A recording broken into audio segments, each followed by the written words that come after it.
Soldier, সব আতঙ্কবাদী শেষ। আমরা দুজন মিলে সব আতঙ্কবাদীকে মেরে ফেলেছি। Mission complete. হ্যাঁ সোলজার, কিন্তু তোমার থেকে আমি বেশি আতঙ্কবাদী মেরেছি। আরে যা, এক দুটো আতঙ্কবাদী মেরে কিনা বলছে, আমার থেকে বেশি আতঙ্কবাদী মেরেছে। সব আতঙ্কবাদীকে তো আমি একাই মারলাম, তুই তো শুধু দুটো আতঙ্কবাদীকে মারলি। স্যার, তুমি আমাকে অপমান করছো। আজকে তুমি সব আতঙ্কবাদী একাই মেরে ফেলেছো, কিন্তু তুমি দেখে নিও পরের মিশনে আমি একা গিয়ে সব আতঙ্কবাদী একাই মেরে ফেলবো।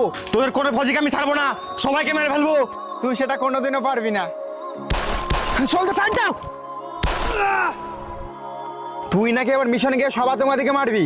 আজকে যদি আমি এখানে না থাকতাম না, তাহলে তুইও থাকতি না। ওভার অ্যাক্টিং কম কর, চুপচাপ চল। আরে সোলজার দাঁড়াও। কি হলো স্যার?